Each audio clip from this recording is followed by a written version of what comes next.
Now, welcome back, students. I'm going to start the next part of this video. मैं आप लोगों को बताना चाहता हूँ कि ये डेली बेसिस ऑनलाइन क्लास के अकॉर्डिंग वीडियो बनाए जा रहे हैं, जिसमें एक वीडियो के लिए मिनिमम टाइम रखा गया है. Let's start. The air was fresh and sweet.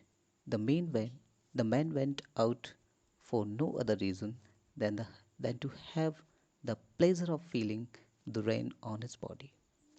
वो व्यक्ति बाहर निकलता है बिना किसी रीज़न के, सिर्फ इस उद्देश्य कि वो बारिश का आनंद ले सके. And when he returned, he exclaimed, "These aren't raindrops falling from the sky, they are new coins. The big drops are 10 cents pieces and the little ones are fives."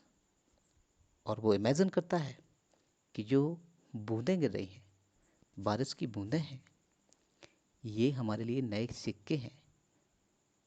और वो ये भी इमेजिन करता है कि जो बड़ी ड्रॉप्स है वो 10 सेंट्स की है और जो छोटी ड्रॉप्स है वो 5 सेंट्स की है. With a satisfied expression, he regarded the field of ripe cones with its flowers dropped in the curtain of rain. But suddenly a strong wind began to blow, and along with the rain, very large hailstones began to fall.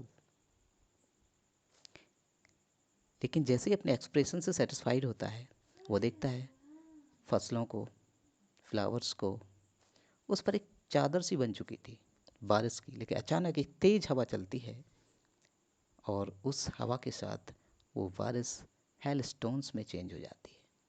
They truly resemble new silver coins. और वो देखने में ऐसे प्रतीत होते थे कि वास्तव में वो कोई सिल्वर कॉइन्स हों. The boys exposing themselves to the rain ran out to collect the frozen pearls. वो बॉयज़ जो बाहर खेल रहे थे वो दौड़ते हुए जाते हैं और वो फ्रोजन पल्स, वो हेलस्टोन्स के पीसेस को कलेक्ट करने लगते हैं. It is really getting bad now, exclaim the Ben. उस व्यक्ति ने कहा कि ये तो बहुत बुरा है. I hope it passes quickly. It did not pass quickly. For an hour the hail rained on the house, the garden, the hillside, the cornfield, on the whole valley. The field was white as if covered with salt. उसने कहा कि जहाँ तक मेरी आशा है ये बहुत जल्द पास हो जाएंगे. लेकिन 1 घंटे तक वो हेल स्टोनिंग बराबर होती रही और उसने घर, गार्डन, हिल साइड्स, खेतों में और यहाँ तक कि पूरी वैली में 1 घंटे लगातार हेल स्टोनिंग से उस सारी वैली को वाइट कर दिया, जैसे नमक बिछा दिया गया हो. Not a leaf remained on the trees. The corn was totally destroyed. The flowers were gone from the plants. Lencho soul was filled with sadness. एक भी लीफ उस पेड़ में नहीं थी. जो कॉर्न था वो टोटली डिस्ट्रॉयड हो चुका था और जो फ्लावर्स थे वो सारे प्लांट से गायब हो चुके थे. लेंचो बहुत दुख में था. When the storm had passed, he stood in the middle of the field and said to his sons. जब तूफान रुकता है वो खेत के बीचों बीच जाता है और अपने बेटे से कहता है, A plague of locust would have left more than this. एक टिड्डियों का दल भी इससे ज़्यादा छोड़ देता है. Now dear students, I want to tell you, western countries में अब से बहुत साल पहले टिड्डियों का अटैक होता था और उसमें जिस एरिया से वो निकल जाती थी उस एरिया में शायद ही कोई फसल बच पाती थी. लेकिन फिर भी थोड़ा बहुत जो है ना अनाज बच जाता था. लेकिन इस हेल स्टॉर्मिंग ने लेंचो की फसल को बिल्कुल भी नहीं छोड़ा. The hail has left nothing. लेकिन इसने कुछ भी नहीं छोड़ा. This year we will have no corn. इस साल हमारे पास कोई फसल नहीं है. That night was a sorrowful one. उस रात लेंचो की रात बहुत ही दुख में बीती. All our work for nothing. और बेचारा जब दुख से भरा होता है तो वो निराश होकर कहता है कि हम इतनी ज़्यादा मेहनत करते हैं बट उसका हमें कोई फ़ायदा नहीं होता है. There is no one who can help अस।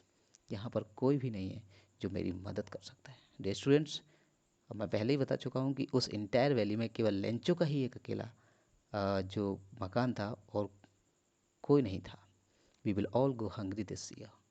और वो जब डीप डिस्ट्रेस में रहता है तो वो कहता है कि इस साल हम भूखे ही रहेंगे। But in the hearts of the all who lived in that solitary house in the middle of this valley, there was a single hope, help from God.